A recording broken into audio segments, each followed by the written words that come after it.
Gravy వండుతున్నాను. ఎలా వండాలో చూపిస్తాను రండి.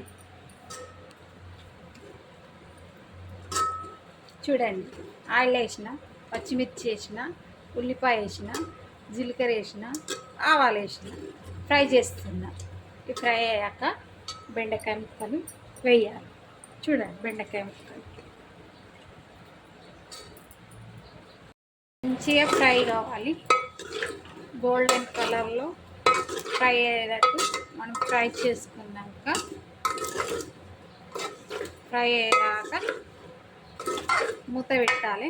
కొంచెం బెండకాయ గ్రేవీలోకి 4 టమాటాలు తీసుకొని మిక్సీ పట్టిన ఇలా పేస్ట్ తయారైంది. చిన్న గిన్నె తీసుకున్నా, అందులో కొంచెం ఆయిల్ వేస్తున్నా, ఆవాలు వేసుకోవాలి, కొంచెం జీలకర్ర వేసుకోవాలి, కొంచెం పసుపు వేసుకోవాలి,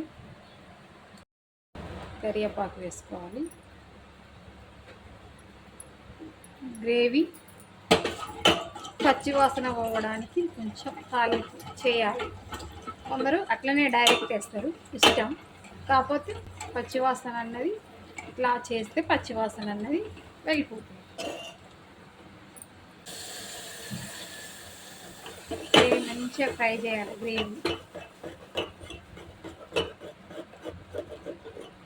చూడండి, గ్రేవీ పచ్చి స్మెల్ పోయేదాకా కొంచెం మెంతుల పొడి, కొంచెం పచ్చి ధనియాల పొడి వేసుకోవాలి. వేసుకొని కారం వేసుకోవాలి, కొంచెం సాల్ట్ వేసుకోవాలి రుచికి తగ్గట్టు. నేను 2 స్పూన్లు వేసాను.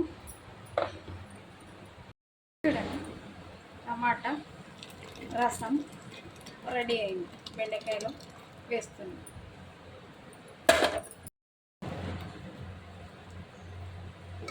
ఇది కొంచెం మగ్గాలి. ఆయిల్ పైకి తేలినాక దింపేసుకోవాలి. వేసి దింపేయడమే.